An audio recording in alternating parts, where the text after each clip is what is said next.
Hello and welcome to 18 WJTS Inform. I'm your host, Bill Potter, and again joining us tonight as we wrap up what has happened in the legislation is State Senator Mark Messmer, representing District 48. Senator, thank you for being with us. Great to be here again. Now, tonight we're going to talk about bills that you had a hand in or that you wrote, and let's start going through those. And did they pass? They all passed. Well, Okay. yeah, I had a couple die, but that happens. But I had I had 6 bills of my 10 that passed. So I felt pretty good about that. And the thing about these bills, some people may go, well, that doesn't affect me, or that's a small bill, but the legislation passes like 200 of these. You do a lot of adjusting. Had my hand in a lot of other bills along the way, but these are ones that I was really focused on and getting done, and some of them negotiations were quite grueling to get them done. But got a good chunk of my list done, and the ones that didn't, you find can always go next year. You find out where the objection came from, and work on that and work with that group and bring them back again. Okay, let's talk about your bills. Okay, well, one of the first ones that I had started on this session was the small cell fix, and last year we had Senate Bill 213, I believe it was, that set up regulations for cities and towns. If a company wants to come in and set up the 5G technology, it doesn't require the big cell towers like we have here on the Hill. It uses small cell antennas that are about 2 feet tall maybe and about 6 inches round, and they hang them on light poles or street lights or buildings, and they'll blanket the community with these small cell antennas, and they're connected by fiber optics, or maybe they have repeater relays, but ultimately they tie into a bigger hub somewhere, and they're tied into the fiber network, and they can provide speeds of 1 gig in a wireless system. So we're doing the 1 gig program here in Jasper through Smithville, but 5G will eventually get that 1 gig speed done over your phone. Over a cell phone. Over a cell phone. And when we passed that bill last year, there was a typographical error, and just like last night, that conference committee time of negotiating the final wording of a bill, and as they merged it and finally had the last draft at the last day, one of those just like last night, they messed up and left. They left a week from when we got out of session until the bill took effect. And so 52 cities and 8 entire counties declared their entire county as only underground utility areas, or entire cities as only underground. Well, there's no place anywhere that has underground only. So worked with the telecom companies, worked with the local government association and the House sponsor, and got that to a point where everybody agreed to the wording, and it really got the wording to what I think everybody intended it was going to be last year. That if you have existing areas that have been built as underground only, then they can stay underground only. And a telecom company, AT&T, can't come and plunk an antenna, a small pole or whatever, in the middle of your underground area that you've spent extra, and worked, to develop as an underground only area. They have to comply with that. If it's not an underground only area, then if you want to hang off of an existing light pole or telephone pole or whatever building, they can't stop you. So took a while to get everybody on board, but early in the second half of session we got everybody agreed to that one, and I got that one done. The governor signed it. In a way, it's just a cleanup bill. It was a cleanup bill, yeah. But it's a pretty important cleanup bill, because by declaring all of those communities as underground only, it voided the bill was void in those communities.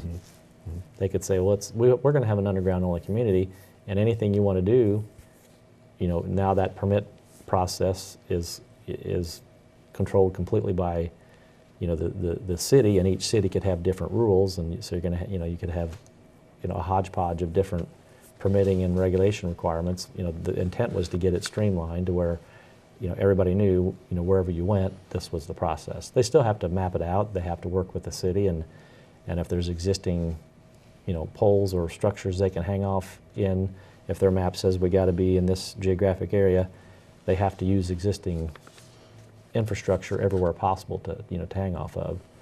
All that was in, and how much they could charge, all of that was in the original bill. And this just gets us back a pretty significant technical cleanup, which is what short session ideally is supposed to be, is cleanup. And got that done, and very pleased to have that one wrapped up. Okay. Another one of my bills was the update to the chiropractic code. They hadn't had an update in their laws for 30 years. Very minor. So they all of their list of things that a small list of what they could do, and a bunch of list of what they can't do.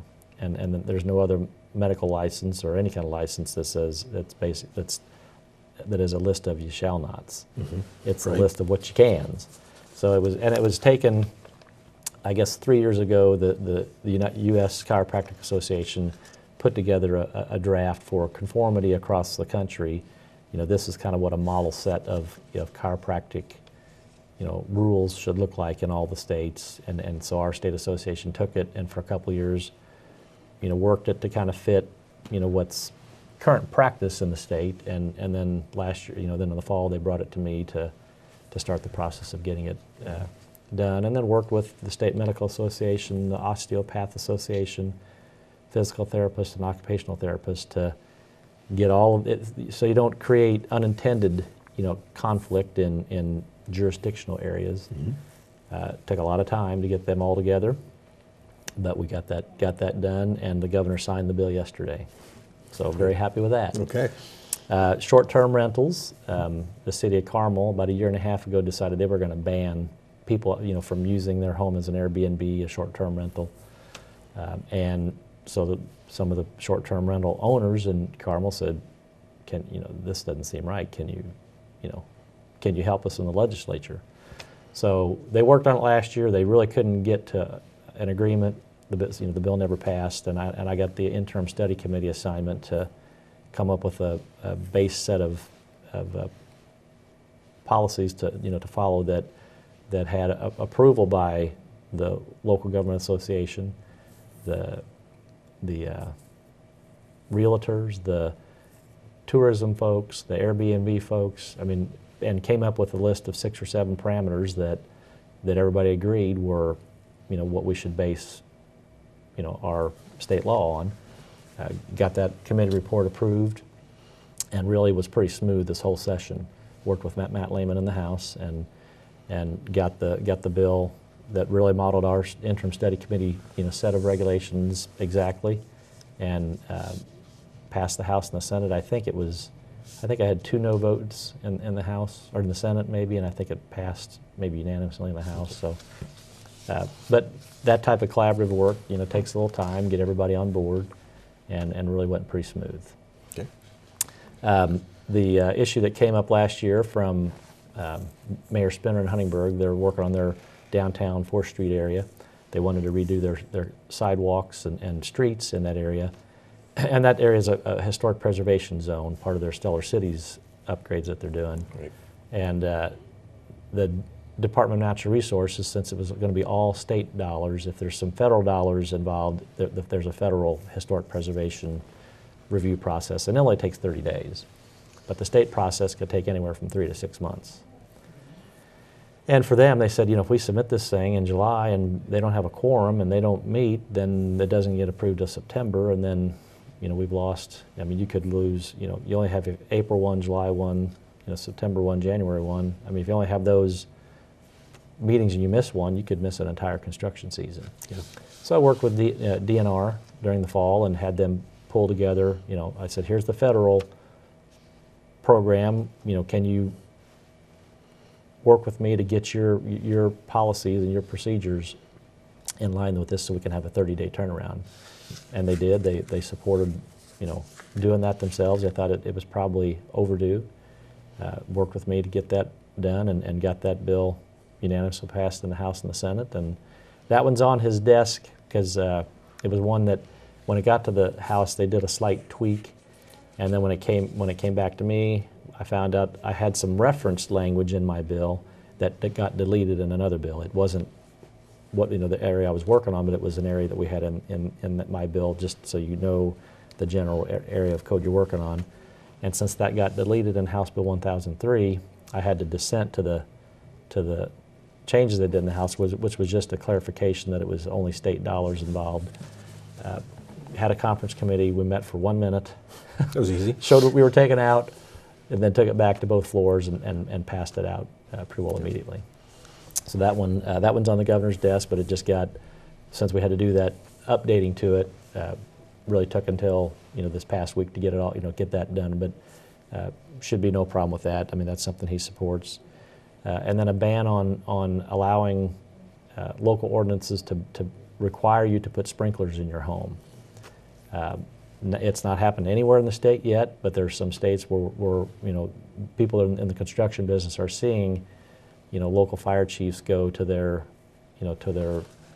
planning and zoning boards and getting ordinances done city by city that require sprinklers, in communities, and it's a very expensive prospect. Yeah. I mean, it's the initial installation of them is expensive. And around here, there's parts of town where you have, pretty low water pressure, and if you don't have adequate pressure, you got to put in booster pump systems, and they have to inspect it every year. They have to have, backflow tests, done every year. The ongoing cost and the upfront cost is pretty significant. So that was a bill that I had filed, and ended up amending that into Senate Bill 393. There was another bill that dealt with engineered lumber. When there's engineered lumber on a construction project, some notifications to the local fire departments so they know they're going into a building that has engineered lumber in it, and we ended up amending it into that bill. And the Professional Firefighters Association, liked it, and the guys who are actually on the job, doing firefighter work, they supported it. The Association of Local Government folks supported it. The governor's office liked it. So it ended up in that bill, but it did pass. And then the designation of if you have a child that is a battery or aggravated battery, or I think it was strangulation. There was 3 or 4 criminal code sections that if one of the kids in the family is a victim of severe physical abuse by a parent, then all the kids automatically get what they call CHINS designation, a child in need of service. Okay. That's where you'll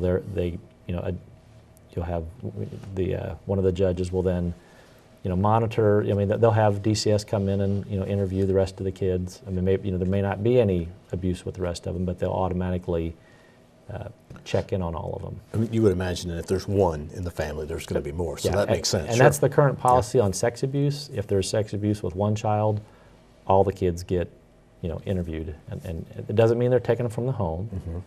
I mean, it's not automatically the kids are pulled out, but if there's one that's a victim of abuse, then all the kids are going to get monitored and checked. And I would have assumed that was already in statute, but it was not. Good thing you did. That's right. Now, you were supposed to end pretty easily on Wednesday, and just to kind of wrap things up, mm-hmm. it didn't go as smoothly, or not that it didn't go smoothly, but there was a lot to go through, and now you may have a special session. Yeah, we had 7 bills that, as of 10 o'clock Wednesday night, we're still trying to get signatures on conference committee reports. Maybe whether it was the House or the Senate, or the Democrat or Republican. I mean, you come to an agreement on what the final version is going to be. Then you have to get everybody, all 4 conferees to sign it. Then it has to go back through Rules Committee to make sure what you said you were doing, they actually get to read through them and make sure what you said the changes were, were indeed the changes.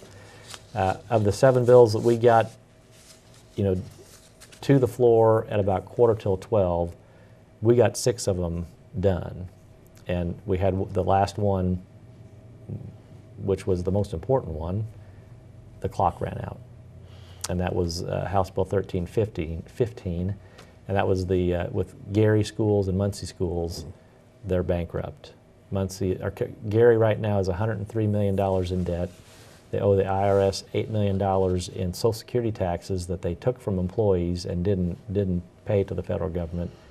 They're going into debt another $1.5 million per month, and they've been on the my 10 years there, every year we've tightened up and refined. And when you have a failing school, when you have somebody going bankrupt, it could be a school or it could be a local unit of government. When they're getting in that financially distressed situation, I mean, we've been preparing for the trying to force them to deal with their fiscal issues, but they haven't. And so that was the main one that died that could cause us to come back to special assessment. And Muncie schools are 28 million in the hole, and heading downhill fast. And so it would be inevitable to me that the governor will call us back to deal with that. And then the other 6 bills that all had important issues in them, but a couple of them had a lot of significant tax issues. With the tax bill that passed at the federal government in November, December, that caused implications to how we deal with certain tax deductions and things, and those bills died as well. And then if you get called back to a special session, is it 1 day, 1 hour? It would probably be 1 day. I mean, it wouldn't take more than probably a couple hours total. Okay. So it'd probably be just everybody just kind of comes back, you meet again, and okay. Yeah. But I guess this is not an area. Usually, if we've gone into special session in years prior, it's because the budget failed. That could happen next year now, because it's a budget year next year. That's right. Right. Well, thank you very much for coming in. Every Friday, while the legislation was going on, we have had with us State Senator Mark Messmer, and join us again throughout the summer as things go on. Keep an eye out for Mark Messmer out in the community, because he is more than happy to talk to you about things you think are important for legislation. Thank you, Senator. Thank you for watching WJTS. We are local people watching local people.